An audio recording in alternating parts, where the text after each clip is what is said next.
Lo sama gak sih kayak gue? Gue nyesel kenapa gak fokus video dan media sosial sejak lama. Gue nyesel karena gak pernah seriusin buat video padahal gue udah mulai itu sekitar tahun 2020, 2021 pas zaman COVID. Tapi gue malah buat video yang biasa aja, gak serius dan asal-asalan lah istilahnya. Berangkat dari penyesalan gue itu, akhirnya gue mulai buat video dengan sedikit serius. Gue pengen mengabadikan momen yang gak akan keulang. Ya gue biasa aja berangkat kerja, kuliah, atau gym, tapi hari itu tuh dan hari setelahnya nggak akan sama, pasti ada kejadian yang berbeda. Yes, gue merasa tiap hari berbeda dan unik. Kadang gue menjalani kuliah sambil setelah jam kerja, kadang enggak, dan waktunya gue pakai untuk olahraga. Begitu juga sebaliknya, kalau ada jam kuliah maka gue nggak akan olahraga. Olahraga ini sendiri semacam obat stres juga sih buat gue. Dari pekerjaan dan kuliah, OVT gue tuh sedikit berkurang dan gue bisa lebih pede. Mungkin karena efek samping olahraga itu juga, gue akhirnya jadi lebih pede buat video ini. Gue harap lo belajar dari kesalahan gue ya. Lo harus pede karena lo tuh unik. Gak ada manusia di muka bumi ini yang sama seperti lo. Bukannya narsis ataupun NPD, tapi belajar mencintai diri sendiri lewat dengan olahraga teratur, baca buku, dengerin podcast, atau apapun yang lo suka. Karena kalau bukan lo yang sayang sama diri sendiri, siapa lagi? Jangan sampai ujungnya lo nyesel kayak gue yang nyesel kenapa gak dari dulu buat video kayak gini. Karena ternyata buat video kayak gini tuh seru banget.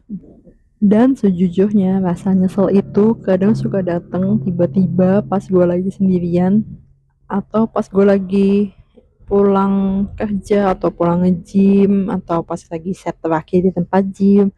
Gue kayak suka mikir aja, coba aja kamera HP gue ini yang gue punya dari tahun 2020, coba gak cuman gue pakai buat foto makanan atau bikin story yang gak jelas hilang dalam 24 jam.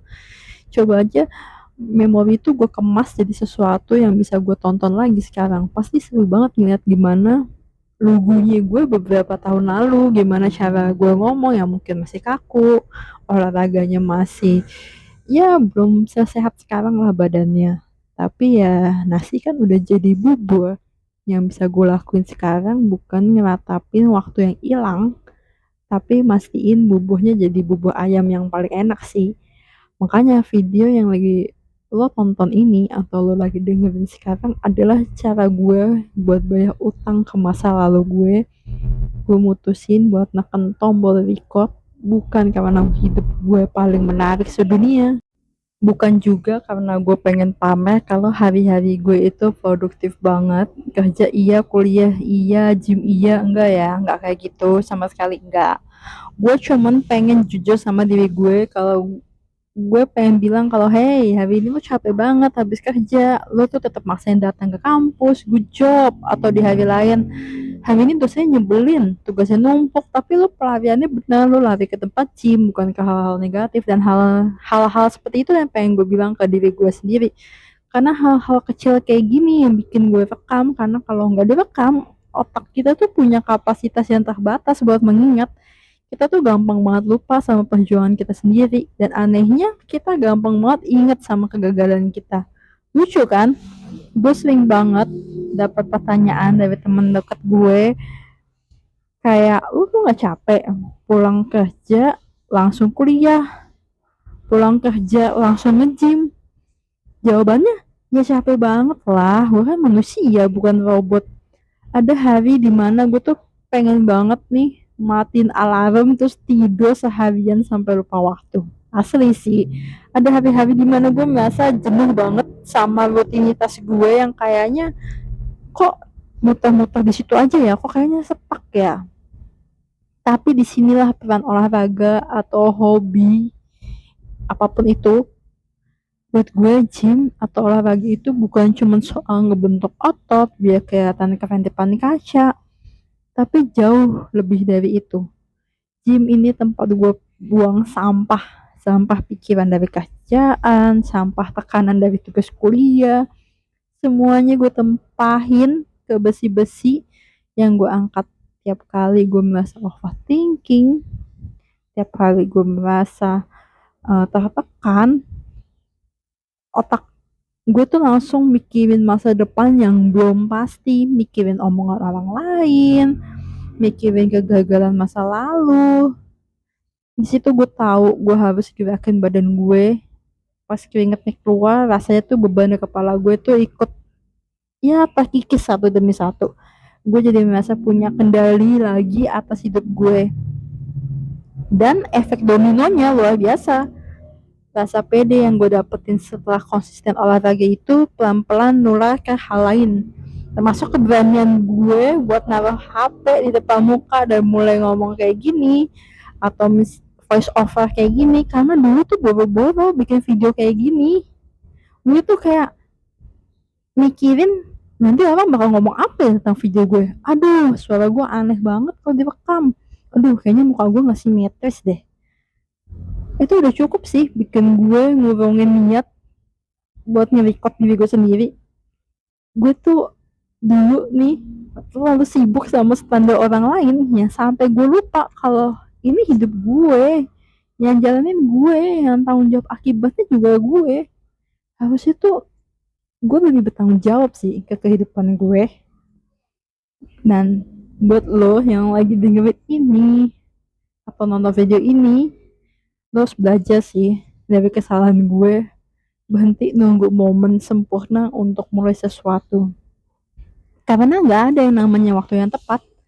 Yang ada cuma sekarang atau enggak sama sekali.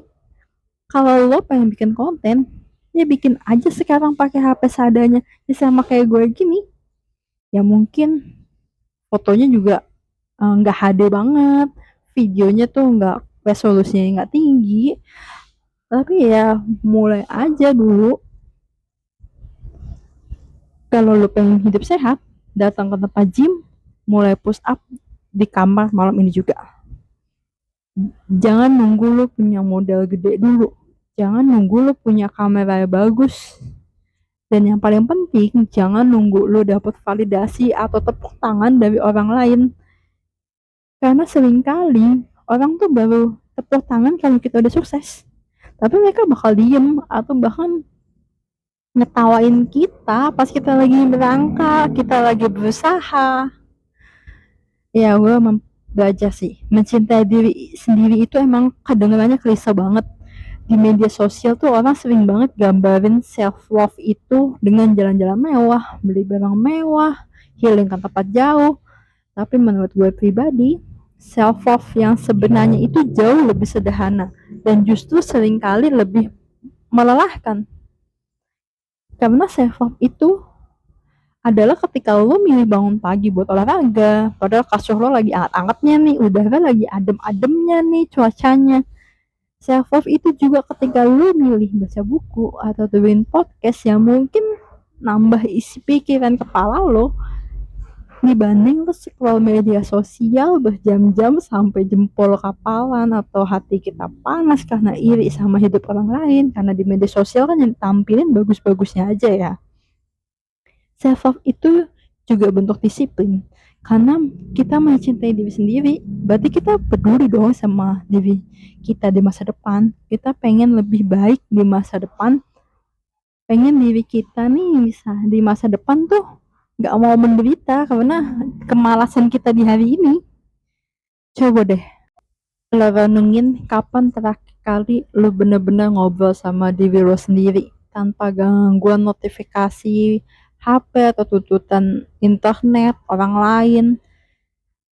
Dan yang paling parah adalah jangan jadi orang lain. Lo tuh secara gak langsung ngebuang keunikan yang Tuhan kasih buat lo.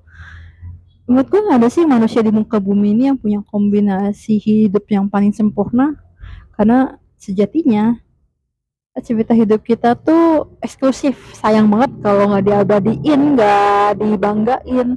Dan salah satu alasan gue bikin video ini adalah gue pengen gak mau overthinking lagi. Gue pengen ada bedanya lah gue yang sekarang sama 2020. Sekarang gue lebih berani melangkah meskipun sambil gemeteran. Gue berani gagal buat dokumentasiin. Iya kurang lebih kayak gitu. Menurut gue kita harus sayangin si badan kita, pikiran kita, dan rekam perjalanan hidup kita.